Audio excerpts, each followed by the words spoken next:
and gentlemen, introducing the Executive Vice President and Chief Technology Officer of NXP, Lars Reger.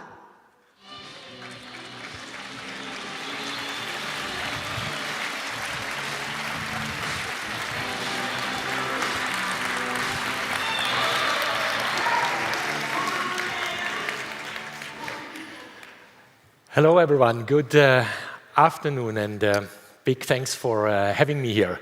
A truly special moment for me being here in Taiwan with all of you, and I would like to take the next hour to take you on a journey towards a brighter future, and of course a journey throughout the semiconductor industry. And with all of that, let me start with my journey with NXP. I joined NXP 16 years ago in 2008.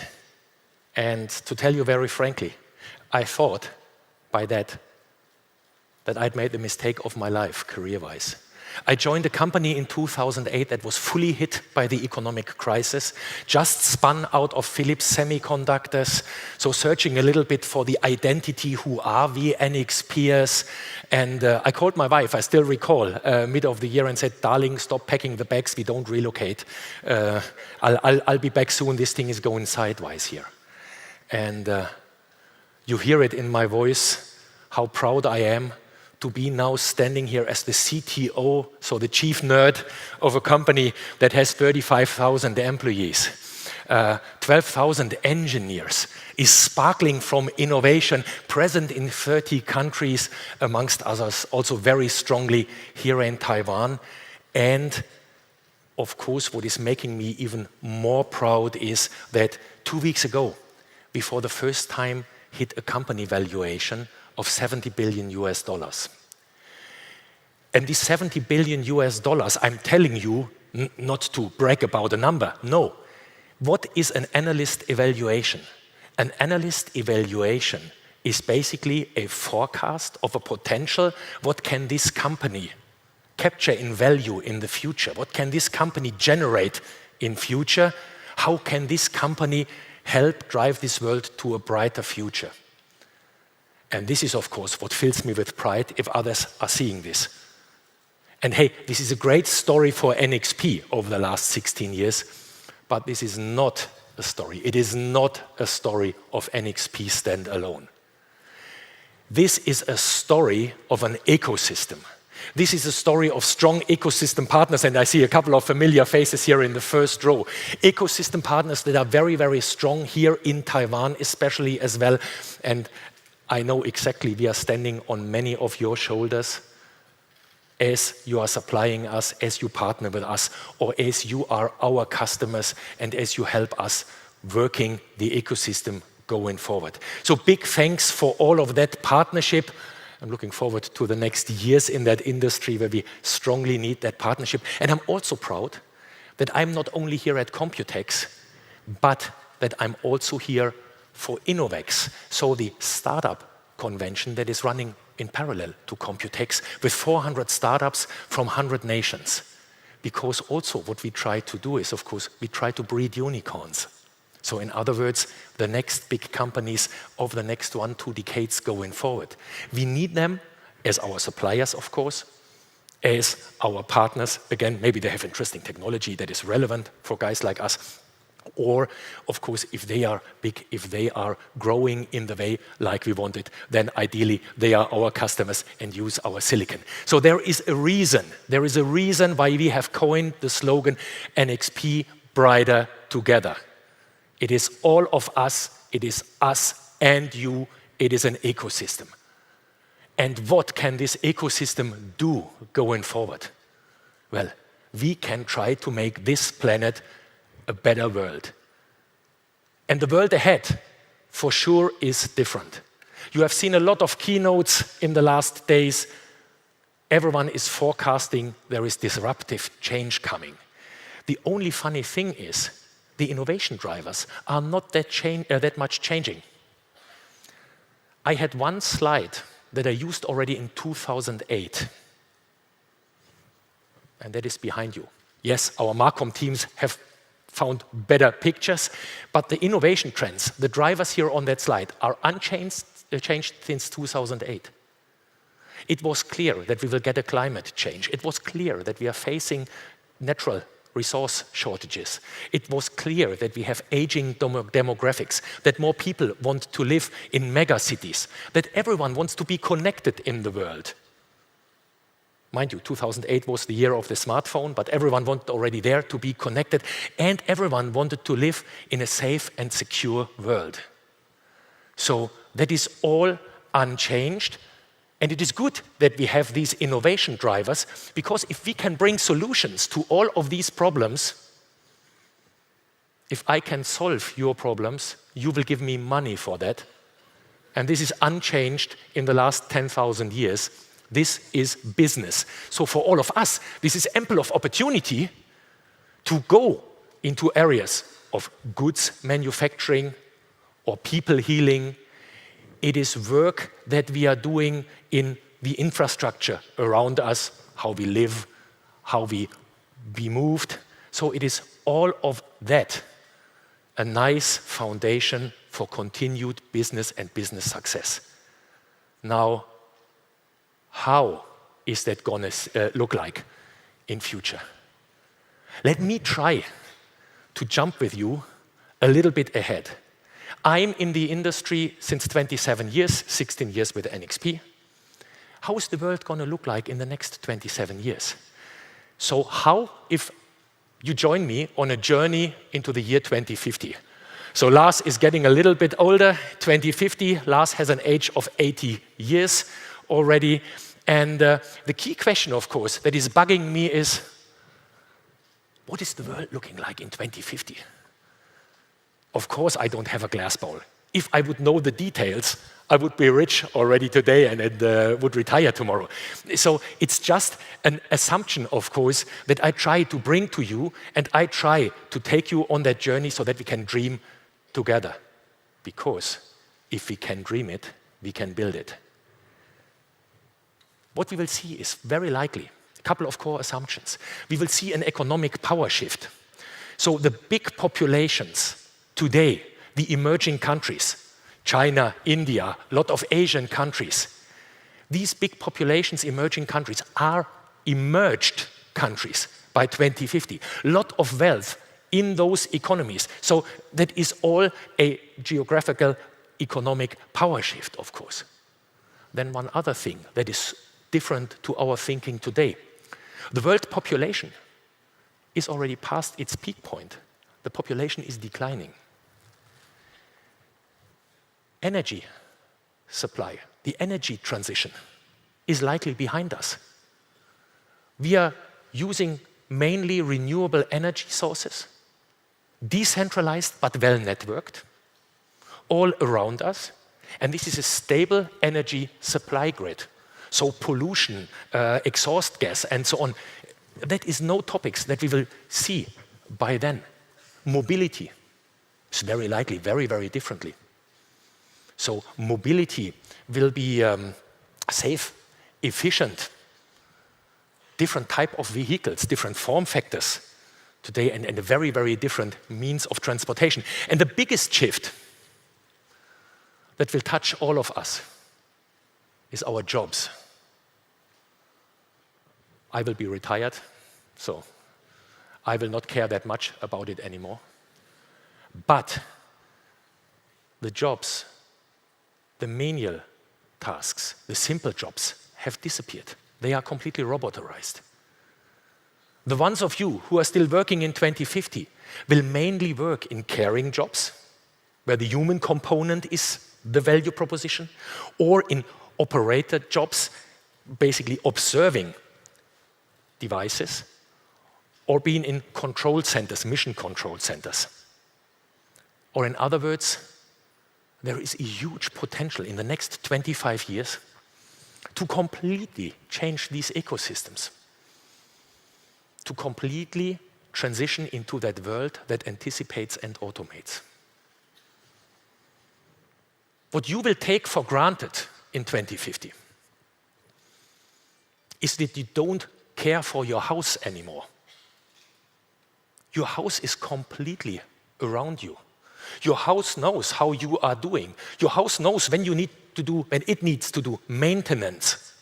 Not only sending out the lawn mowing robot. I mean, that is technology of today. But your house is completely climatizing, filling the fridge.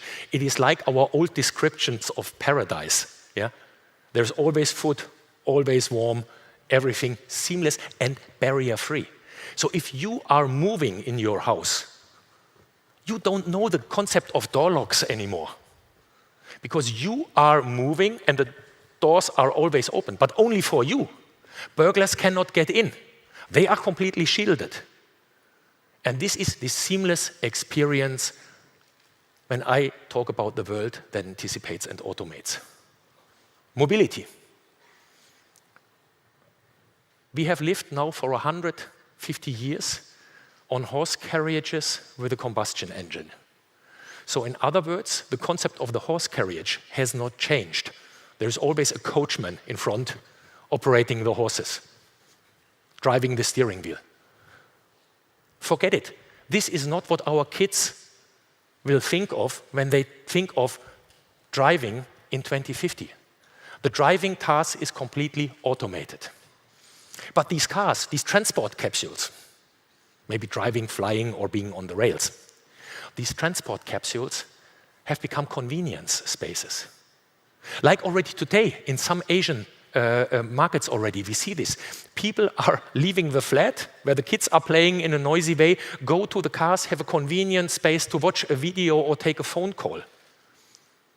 So this will be a totally different concept. And like in your living room, these convenience spaces are upgrading themselves. You have a new app, you have a new feature, maybe you are changing your real estate a little bit, bigger display or whatsoever. This is upgradable systems and also a concept that I hope we get rid of by 2050, traffic jams. Just think of some of the megacities, 500 meters outside of the building here.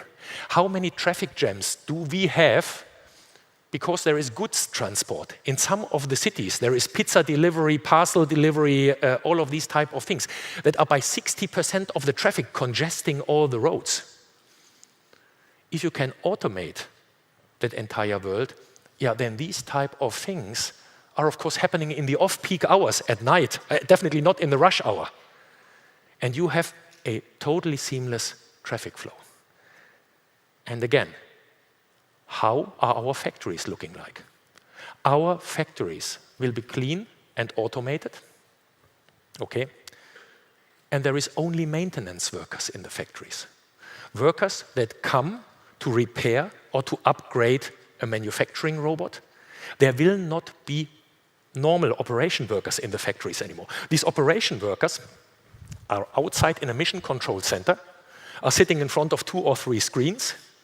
They don't wear the blue color shirts anymore, but they are sitting there as dispatchers, as observers, and only interact if something goes wrong that the robots cannot handle. All the rest is automated. And I see the first faces here in the audience saying, should I believe him? I don't know. This here, what I have here on the slide is not a dream. This is happening, and I have seen it. And I tell you where I have seen it. I've seen it here, in Taiwan. This is what TSMC is already doing. If you are looking into TSMC's most modern fabs, what you see is a lot of maintenance workers in the clean room, highly automated systems, high-speed transportation systems of silicon wafers, and a mission control center outside of the clean room. And TSMC is maybe one of the first companies in the world, because these semiconductor factories are so capital intense and so heavy to invest in, that these far advanced concepts are taking place for the first time. But Taiwan is one of the front runners in all of that. Now, I told you I've already jumped to the year 2050, and let me quickly introduce you to another member of the Reger family. This is Kira, my then 16-year-old granddaughter. And Kira is gonna ask all sorts of questions to Grandpa. Hey, Grandpa Lars,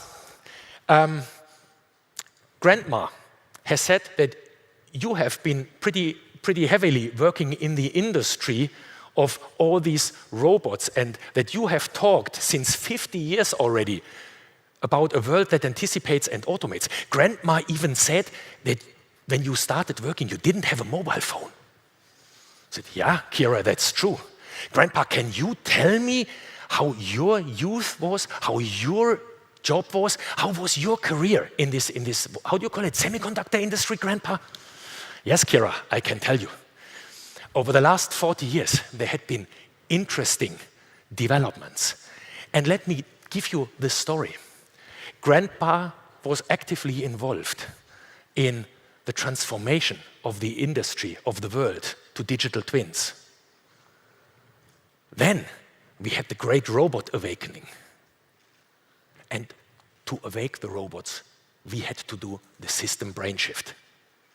And Kira's interesting headlines, Grandpa, but what does this exactly mean? Well, Kira, let me tell you. When I was a young engineer, we in the semiconductor industry, computer chips, we were working on pretty boring electronics. We worked on laptops. Kira, that is portable computers. Kira, there had been even desktops. So can you imagine? Desktops was a different word for a computer so bulky and heavy that you could not carry it. Unthinkable today in 2050, of course. We had the first portable telephones. Yeah, we had separate computers for gaming. That's also a different concept than in 2050. And we had audio and video electronics. That was the entire industry between 2000 and 2010. And then, Kira, there came this green phase. The green phase was the on-demand world. So some smart engineer at the US West Coast took a portable mobile phone and a portable computer, stuffed it into each other and called it a smartphone. So we were proud of our smartphones by then. Smartphones were data display devices. And we had, for the first time, Kira, we had big storage and big compute in the cloud. And this big storage and big compute and these data display devices, they helped us to create an on-demand world. Whenever someone needed a taxi, you could press a button on your mobile phone and the taxi would come. Whenever someone wanted to have food, you could order it on your phone, and whenever Grandpa wanted to switch on the auxiliary heating in his car, he could press a button and the heating would switch on. So in other words, Kira, this on-demand world is a world that is a remote control world. But human beings had to work. And then, Kira, this entire market exploded only in the blue phase. So 30 years ago, only in the early 2020s. Because that was the transition where we moved into the robotics age. We took all the machines that we had to operate manually and moved them into robots that autonomously could work. And for that, we started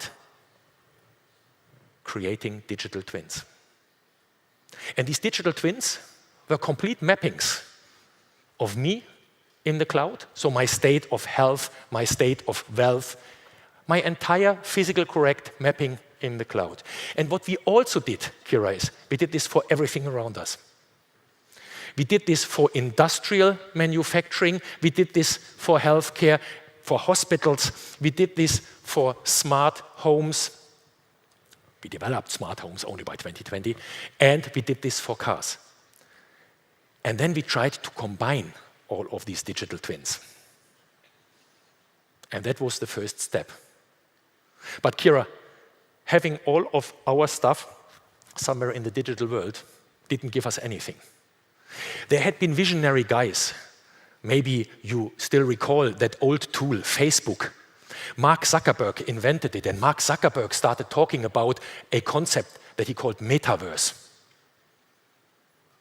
Jensen Huang, an AI evangelist of these times, he talked about digital twins, and he called them omniverse. But seriously, without the next steps, these two gentlemen would only have been funny digital game developers. So, what do you need?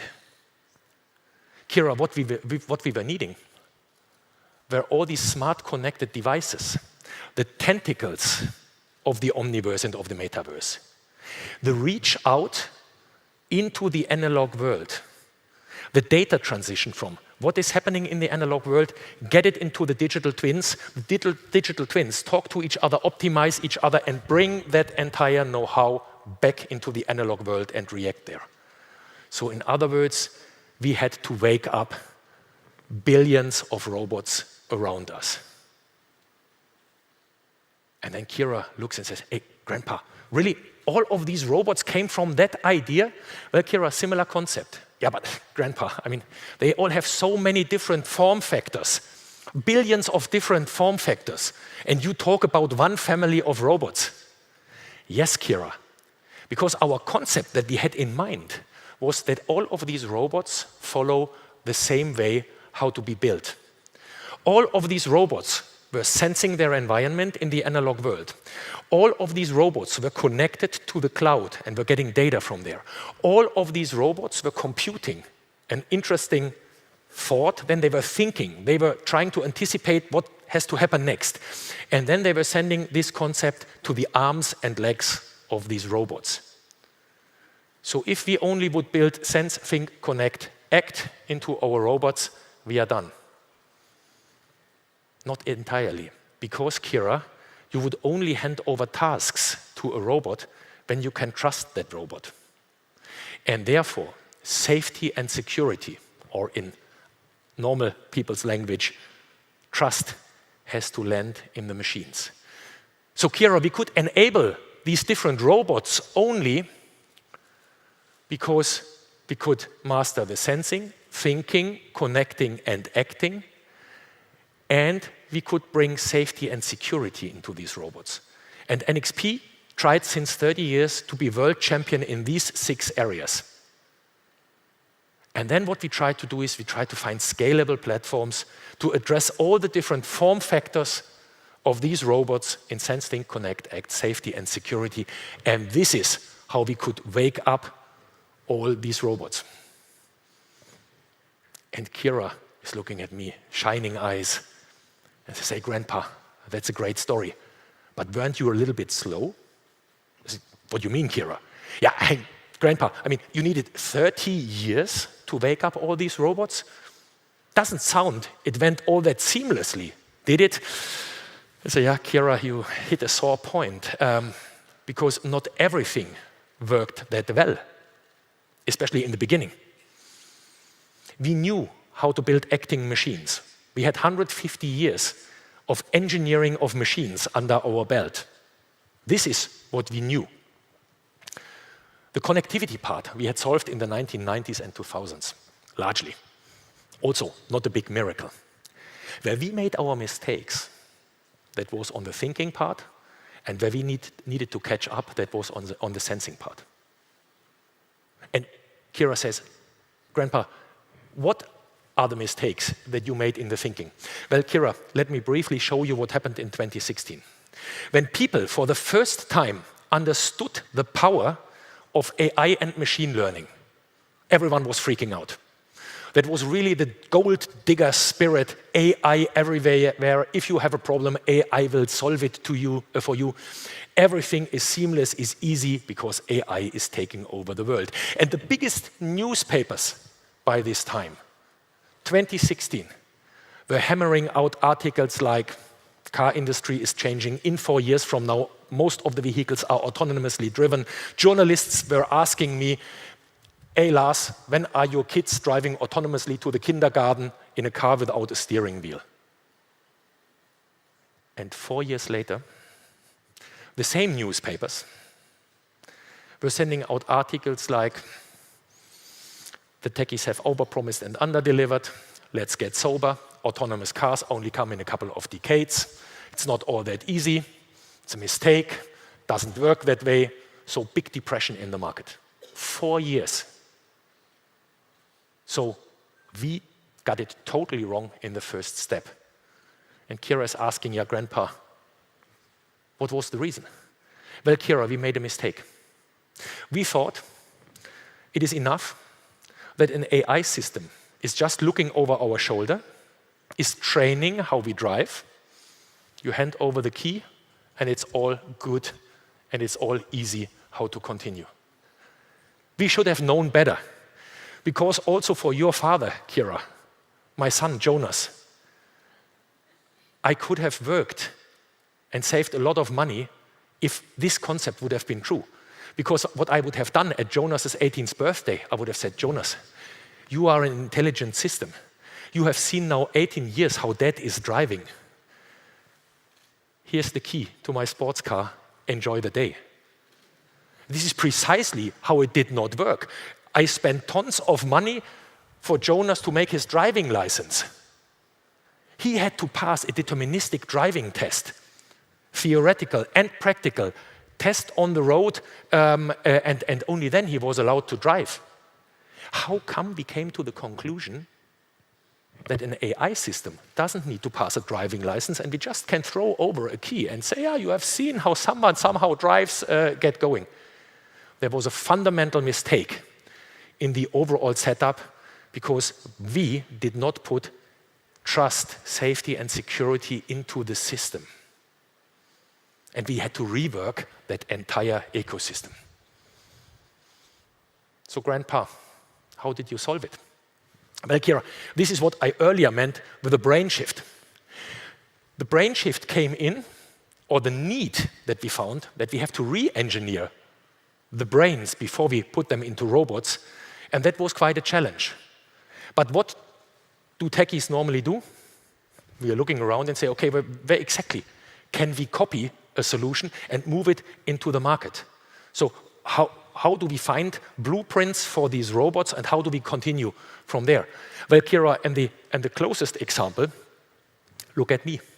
I'm an 80-year-old biological robot, and I have a very simple architecture. I have 3 parts of my robot brain.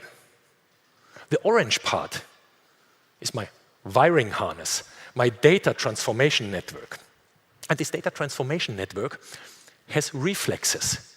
The responsibility for acting on reflexes is in the orange part. This is not an intelligent system, but it is ultra fast and ultra reliable. And if a robot stumbles here on stage, this reflex system just says, straighten your legs. Does not know what I fell over, but straighten your legs and stabilize yourself. The green part is decoupled from that. And it's in tech language, a highly functional, safe system, real-time system. And that is caring for heartbeat, temperature control, stability control,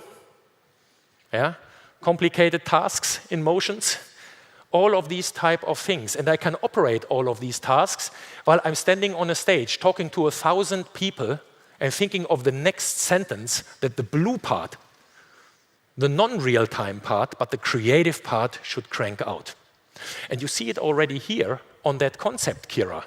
The blue part is big and very energy hungry. But for transportation and motion, you largely need orange and green. And rule-based systems. Otherwise, insects could not move. So an ant is doing transportation tasks, and mosquito is not flying straight into the wall, only on orange and green. They don't have blue. They have simple trapping algorithms, and you can trap insects pretty easily because they can get stuck in simple algorithms and don't find enough creative solutions to climb out of a trap again. There you need the bluish part.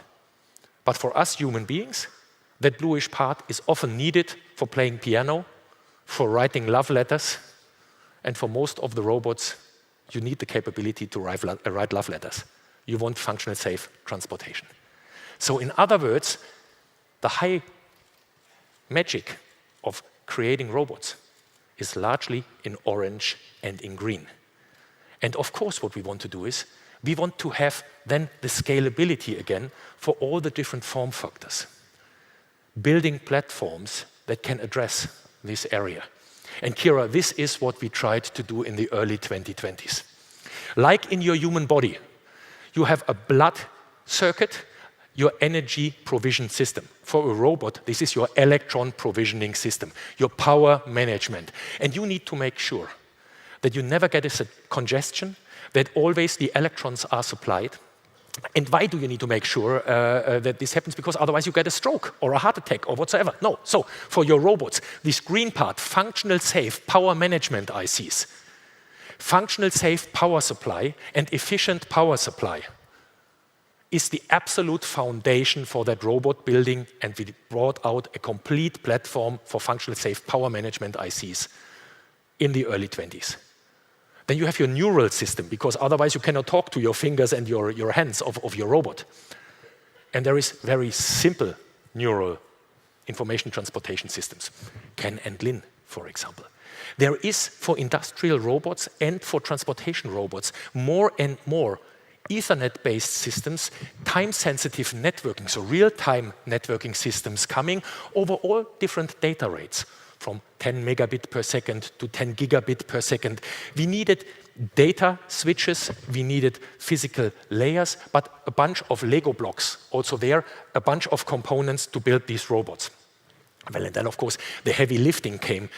We introduced in our company in the early 2020s, so precisely 2024, a platform that we call the CoreRide platform. So a family of similar products, from small microcontrollers with embedded memory in those days 40 nanometer technology, to 5 nanometer microprocessor units, customizable IP, really heavy duty, but all highly functional, safe electronics that can do the task of this surprise-free, real-time execution of big amounts of data.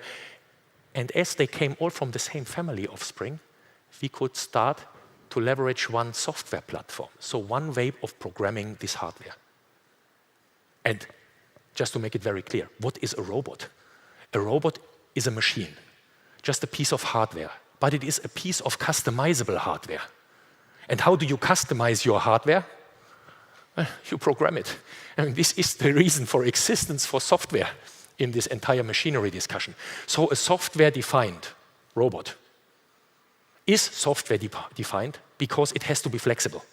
So in other words, if you have these building blocks, Kira, you can start mapping it back onto the brain.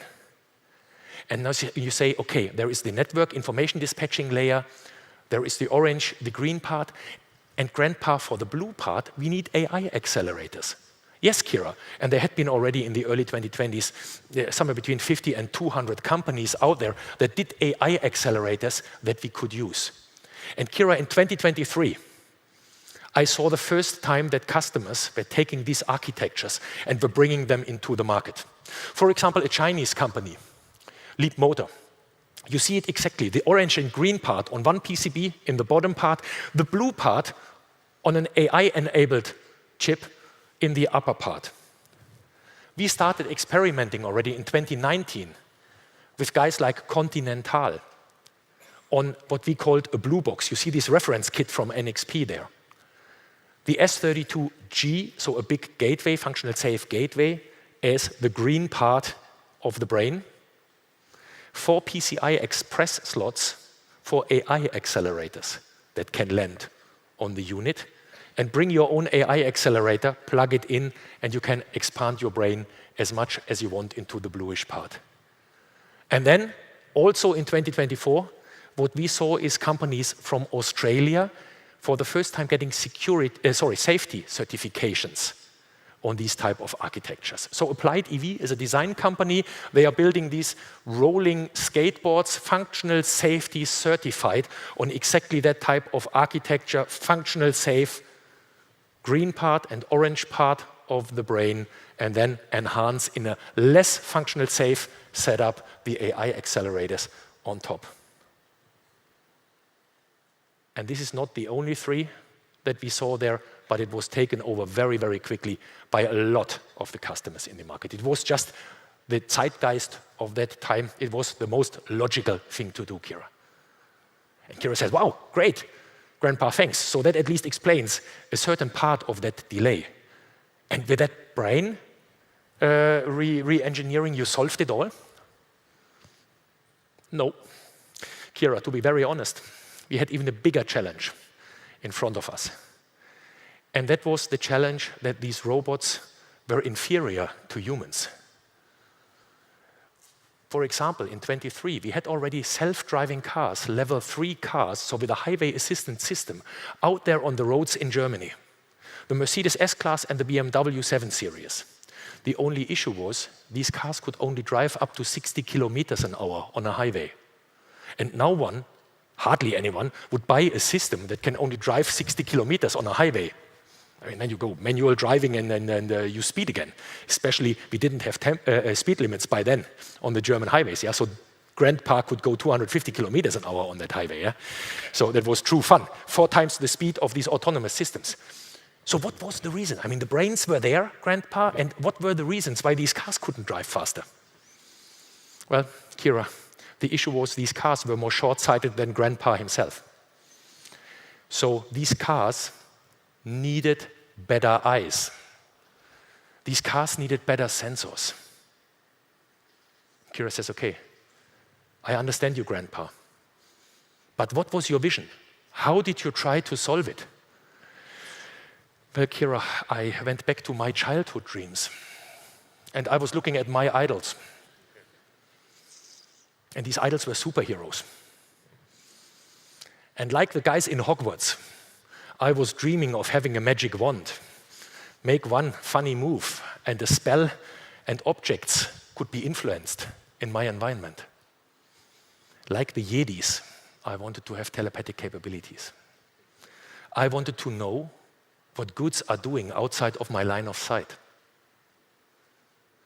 Like Superman, I wanted to have X-ray vision, looking across a wall, looking into rain, fog, and snow where my eyes could not help me anymore. I wanted to understand what is in front of me. And like Douglas Adams in Hitchhiker's Guide Through Galaxy wrote, Stafford Beeblebrox was using a thing called bubblefish, and he could stick it into his ear, and then suddenly he could understand all languages of the universe that were spoken around him. With these 4 super senses, superpowers, my robots would be unbeatable. So we started working on that, Kira. For influencing the objects in your proximity, we used a thing that we called ultra-wideband. My car key moved into my watch. When I was approaching my car, the car opened up without me taking any action, but just by being there, by measuring where Lars is. And you have this today in your house. You move in, your light, your sound, your temperature is following you. All the door unlock and lock is done by your superpower, your magic wand at your wrist. Knowing what is happening 10 cars ahead of you in real time, we do via V2X, car-to-car communication, cellular or DSRC based. That was a battle in the 2010 years. Yeah? But there was a lot of discussion. If this car 10 cars ahead of me is doing an emergency braking, I would know it in my car 2 milliseconds later, and I can react before I see the brake lights of the car in front of me.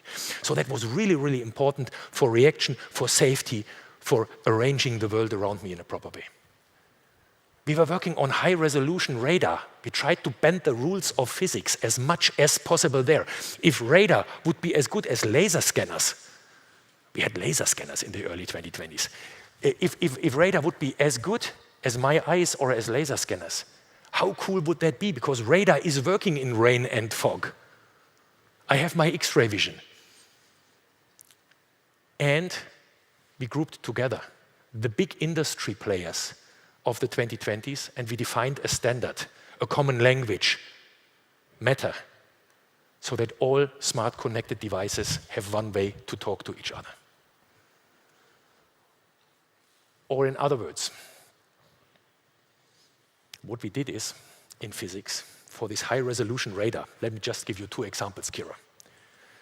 We took 3 radar sensors, off-the-shelf radar sensors, and we synchronized them.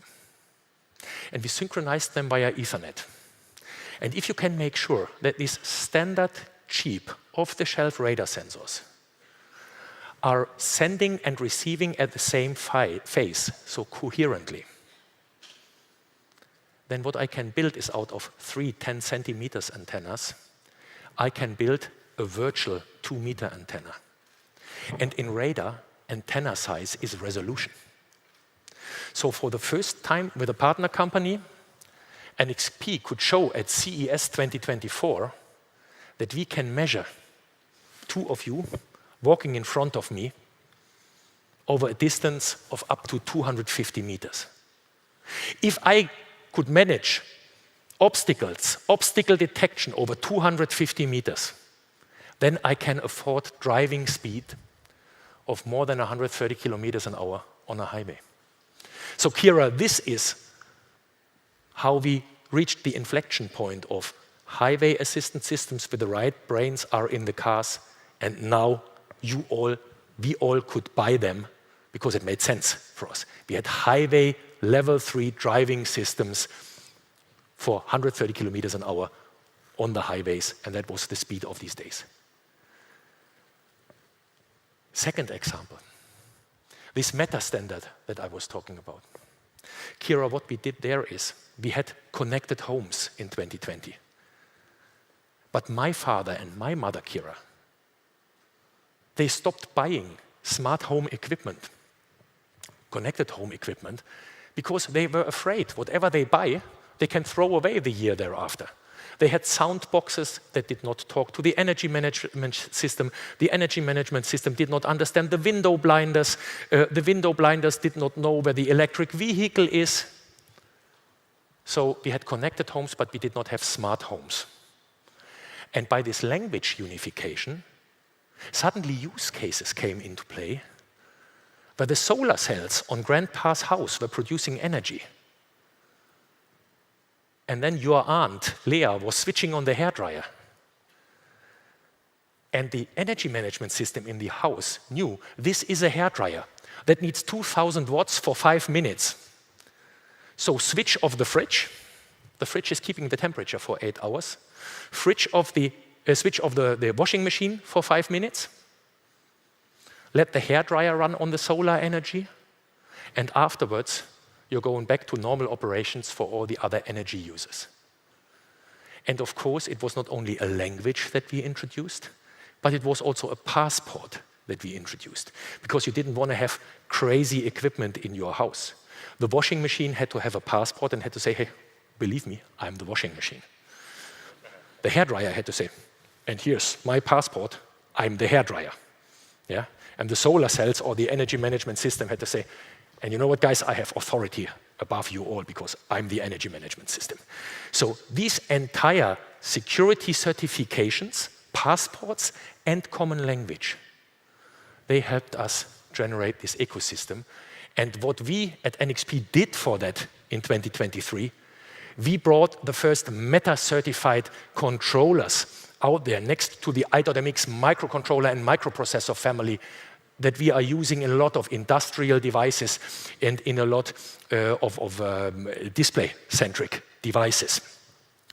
We had the first radios, because this Meta standard was living on Zigbee, Bluetooth, and Wi-Fi transmission standards. So we did not invent new transmission standards, but the common language. We did not invent new phone lines, but we decided that we talk in one language, in English, over those phone lines, and we could understand each other.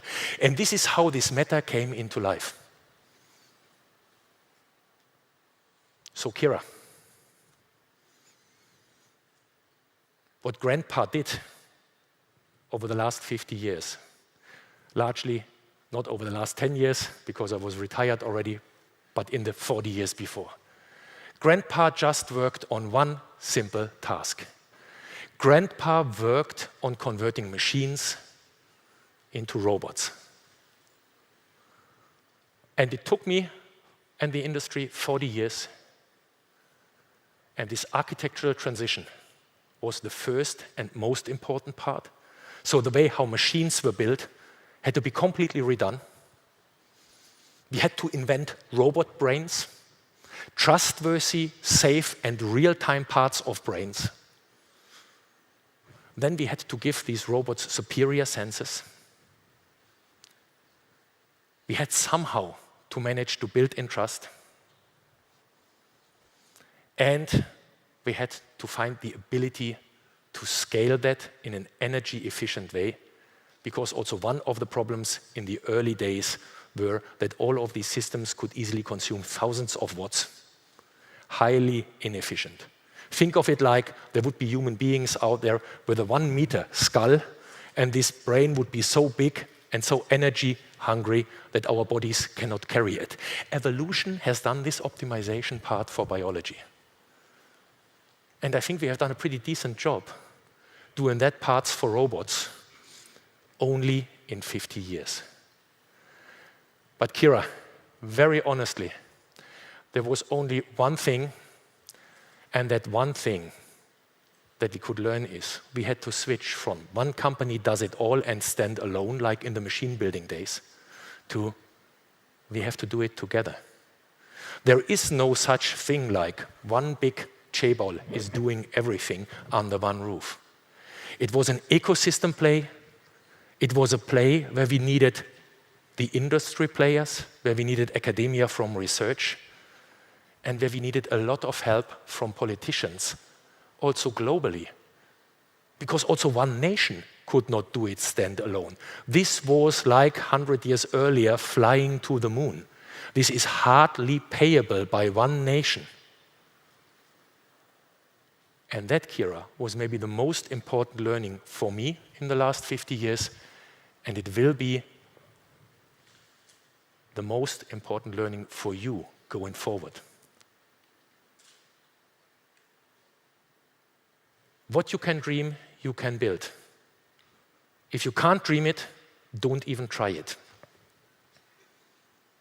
And for all of you here in the audience, maybe I'm just a dreamer, but I'm not the only one. And if you join me on that journey, our industry will be a lot of fun. Thank you.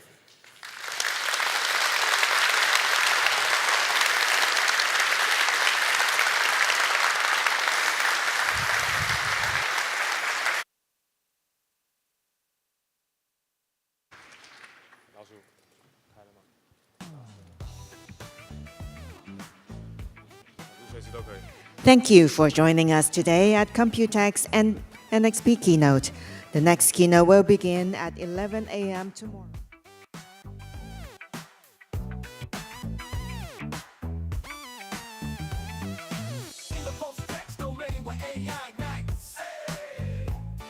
Innovation spark, illuminate digital nights. Yes, yes, yes. Tech titan startups, forging paths ahead. Let's go. At COMPUTEX core, where legends are bred, where legends are bred.